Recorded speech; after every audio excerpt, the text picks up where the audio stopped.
गुरु ज्ञान की दीवार पर साधक को कैसे खड़ा करते हैं। भाव की दीवार को कैसे ढहाते हैं।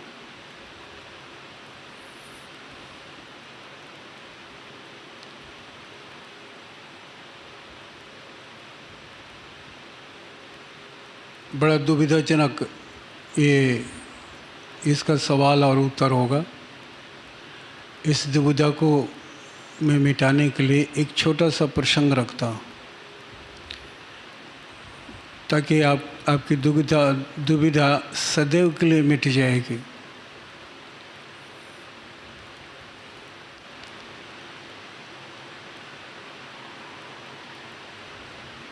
पुराणों में एक गाथा आई है, एक गडेरिया।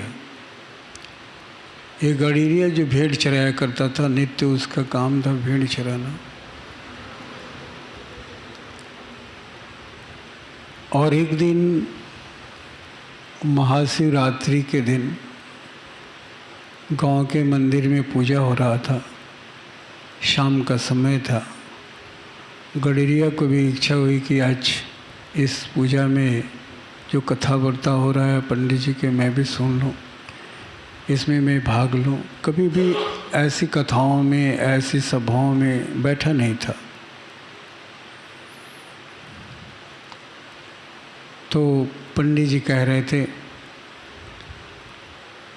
भगवान शिव की कहानी कि भगवान शिव का नाम एक पशुपति नाथ भी है।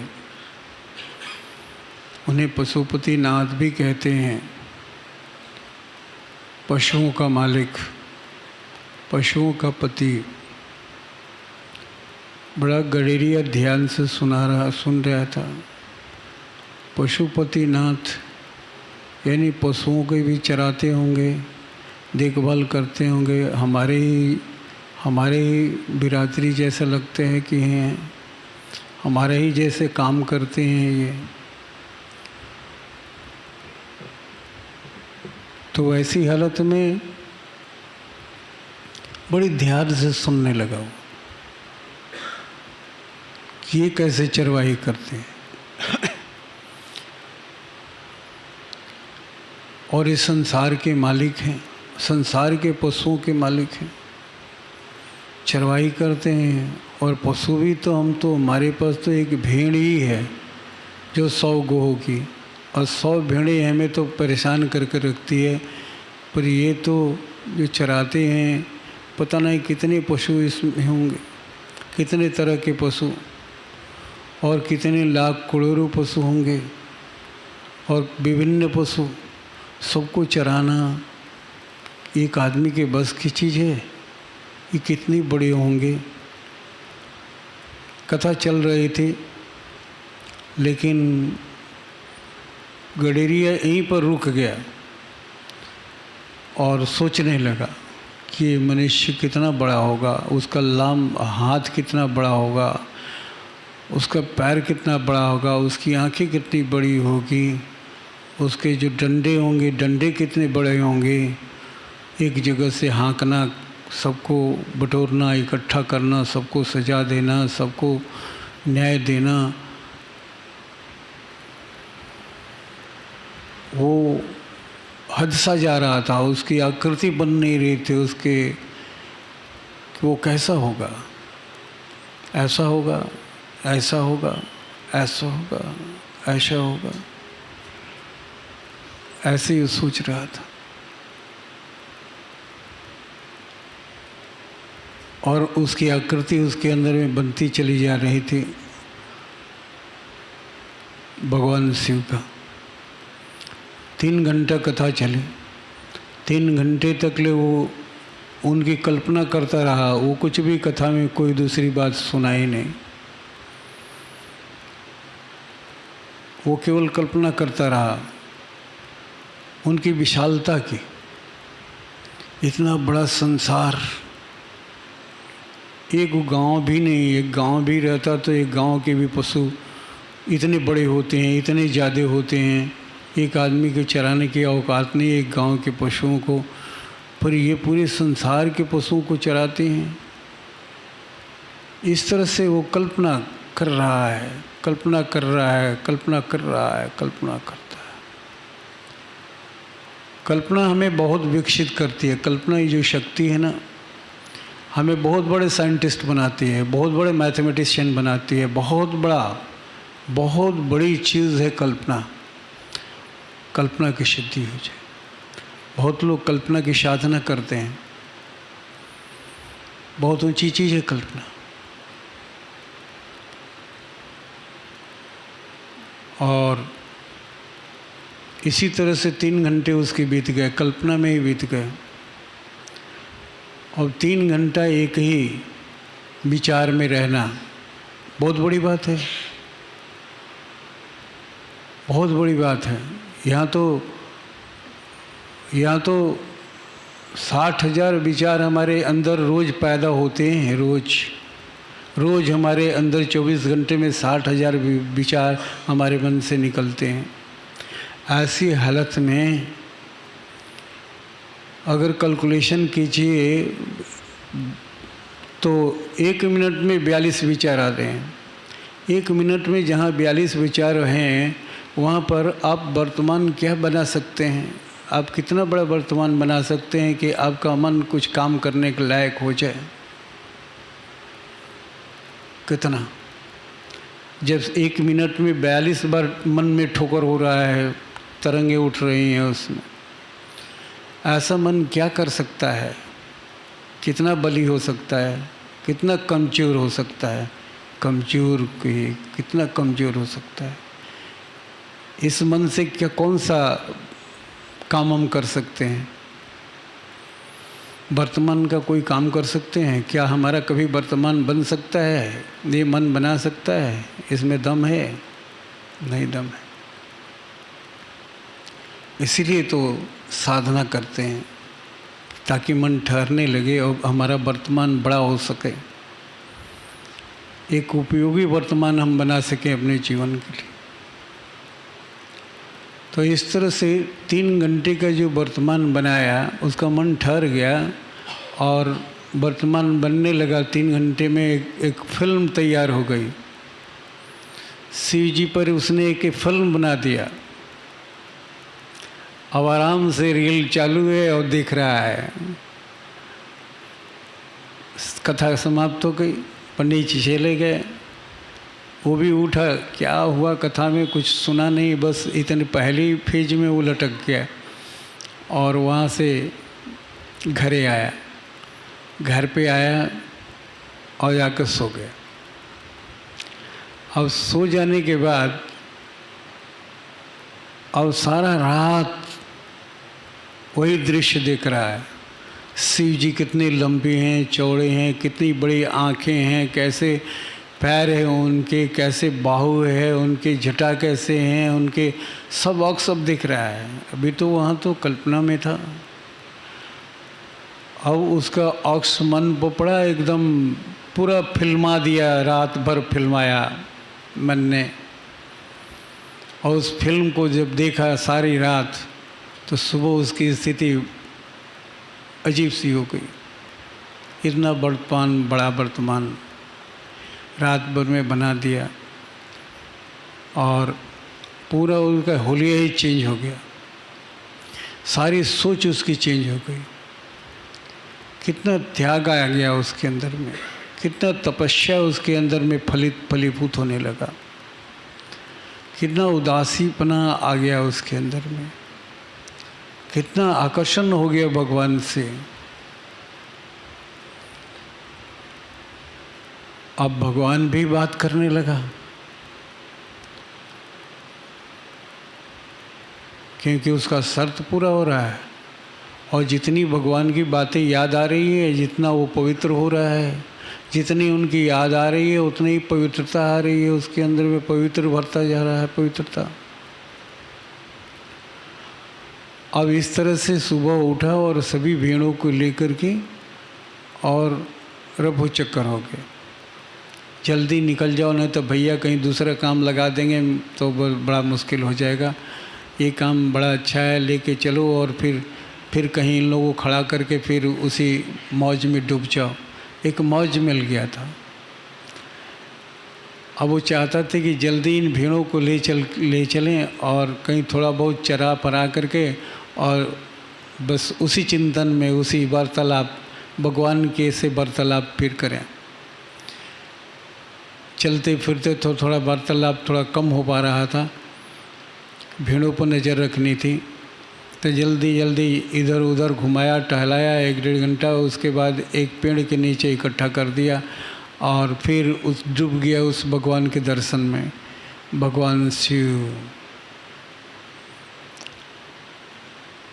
अब एक बार कल्पना हो गया तो वो होने लगता है, दोबारा जल्दी होने लगता है। अब वो फिर वैसे ही कल्पना करने लगा और उसे बात करने लगा, हे प्रभु कितना थक गया होगा। कहता है वो कितना, हमको तो ये 100 भेड़ें थका देती हैं दौड़ाती, तुमको कितना थक गया होगा, इतनी सारे संसार के जानवर सबको चराना, सबको इतना थक गया होगा, मैं पैर दबा देता तुम्हारा। ओह तुम्हारी दाढ़ी बढ़ गई होगी, मैं दाढ़ी बना देता, तुम्हारे कपड़े गंदे हो गए होंगे, कहाँ फुर्सत मिलती है, कहाँ नहाने का और कपड़ा साफ़ करने का फुर्सत कहाँ तुमको होगी, ये सब फुर्सत लेने दें तब तो। और इस तरह से वार्तालाप कर रहा है, तुम्हारे कपड़े तो गंदे हो गए होंगे, तुमने स्नान कितना दिन से नहीं किया होगा, मैं स्नान करा देता, तो कितना भूख लगी होगी दौड़ते दौड़ते, मैं दूध पिला देता, भेड़ों को दूध पिला देता। इस तरह से वो वार्तालाप कर रहा था और करते करते एक पेड़ के नीचे बैठ गया। और उस ज़माने के बहुत ज्ञानी संत थे हजरत मूसा। हजरत मूसा उसी रास्ते से जा रहे थे, तो हजरत मूसा ने आवाज़ सुनी, कोई वार्तालाप की आवाज़ आ रही है, कोई आपस में दो जन बोल रहे हैं, बतिया रहे हैं। तो उन्होंने देखा कि पूरा धूप ही धूप है, चारों तरफ कोई आदमी नहीं है, कुछ भेड़ें हैं सब, लेकिन आदमी कोई दिख नहीं रहा है, लेकिन वार्तालाप तो सुनाई पड़ रहा है। तो वो और करीब आए और देखे कि एक आदमी एक पेड़ के नीचे बैठा हुआ कुछ बुदबुदा रहा है। वो सुनने लगे कि कहीं पागल तो नहीं है, आपस में ये बात कर रहा है, कोई है नहीं, अकेली बात कर रहा है। फिर उसने सुना, जब सुना तो बातें क्या थी, बस यही थी, तुम्हें भूख लगी होगी, मैं खिला देता, तुम थक गया होगा, मैं पैर दबा देता, तुम्हारे कपड़े गंदे हो गए होंगे, मैं उसको साफ़ कर देता, तुम्हें स्नान नहीं करने की फुर्सत में मैं स्नान करा देता। यही सब बड़े मीठे मीठे लहजे में बोल रहा था, भगवान से वार्तालाप कर रहा था। हजरत मूसा बड़ी ज़ोर से डांटे, बोले अरे मूर्ख, भगवान खुदा की तौहीनी करता है तो वो कभी उसकी भूख लगती है, कभी वो थकता है, कभी वो गंदा होता है, ये तौहीनी कर रहा है। जोर से डांटे तो उसके जो भाव थे वो टूट गए, और टूट गए कि जब हजरत मूसा कह रहे हैं कि नहीं ऐसा नहीं हो सकता है तो नहीं होगा, टूट गया। और वो डर के मारे, हजरत मूसा के डर के मारे वो गांव की तरफ भागने लगा। आकाशवाणी हुई, ऐ मूसा, मैं सब कुछ माफ़ कर सकता हूँ, लेकिन मेरे भक्तों को मुझसे जुदा जो कर देता है उसे मैं माफ़ नहीं कर सकता। उसकी तूतली भाषा मुझे बहुत अच्छी लग रही थी, बहुत प्यारी लग रही थी, इतना भोला भाला कोई भक्त मिलता है क्या? सब तो होशियार चालाक मिलते हैं। और उसकी भोली भाली बात हमें बहुत अच्छी लग रही थी। तभी मैं माफ़ कर सकता हूँ जब पुनः उसकी उसी अवस्था में ले आ, जिस अवस्था में वो मुझसे बात कर रहा था, उसी अवस्था में मैं चाहता हूँ उससे बात करना। हजरत मूसा डर गए एकदम इस आकाशवाणी को सुन करके। और हज़रत मूसा उस गांव की तरफ दौड़ने लगे जिधर गडेरिया भागा जा रहा था। और उन्होंने आवाज़ लगाई, भाई गडेरिया रुक जा रुक जा, तो सही कह रहा था। और गडेरिया देखा कि हज़रत मूसा दौड़े आ रहे हैं मेरी तरफ, तो और ज़ोर से भागने लगा कि वो पकड़ने के लिए आ रहे हैं। हज़रत मूसा समझ गए कि वो डर के मारे भाग रहा है, तो उन्होंने कहा, दौड़ते और दौड़ते कहा कि अरे भाई, सही में तेरा भगवान, तेरा खुदा सही में थक गया है, वो चला नहीं जा रहा है, उससे यहाँ बैठ गया है, देखो ना, वो तुम्हें बुला रहा है, थोड़ा उसे पैर दबा दो। सचमुच कई दिन से भूखा है, खाया नहीं है, बड़ा कमज़ोर हो गया है, थोड़ा दूध पिला दो। ऐसा हज़रत मूसा ने कहा तो गडेरिया सुना और रुक गया, ठहर गया। जब ठहर गया तो हज़रत मूसा ने कहा कि भाई, सचमुच तुम्हारा खुदा, तुम्हारा भगवान सचमुच तुम्हें बुला रहा है, उसे चला नहीं जा रहा, इस पहाड़ी के उस तरफ बैठ गया है, आओ चलो। बड़ा खुश हुआ गडेरिया। मैंने कहा था ना कि सचमुच ऐसे ही होगा ही, हमें यहाँ ऐसे ही होता है। हम थक जाते हैं दौड़ते दौड़ते 100 भेड़ों के पीछे, तो वो क्यों नहीं थकता होगा, वो क्यों नहीं उसे क्यों नहीं भूख लगती होगी, लगेगी लगेगी। मैं सही कह रहा था। आज हज़रत मूसा को भी कबूल करना पड़ा, चूँकि हज़रत मूसा कबूल कर रहे थे इसलिए विश्वास हो गया कि एक ज्ञानी संत कह रहा है, टिक लगा रहा है, मेरे सत्य पर टिक लगा रहा है कि तुमने सही कहा था। तो इसलिए गडेरिया को भी विश्वास हो गया कि हज़रत मूसा सही कह रहे हैं। और पुनः वो भाव आ गया, और भाव आ गया तो वो गदगद हो गया एकदम। जो चेहरे पर जो ओज आई दिख रही थी, जो चेहरे की चमक थी, उसके अंदर में जो टैलेंट था, जो एक प्रतिभा थी, जो प्रतिभा थी वो उसके चेहरे पर दिख रही थी। और हज़रत मूसा ने कहा कि 40 वर्ष तपस्या के बाद, कठिन तपस्या के बाद ये अवस्था मुझ में आई थी, ये आज गडेरिया में एक दिन में आ गई, कुछ घड़ी में आ गई वो अवस्था।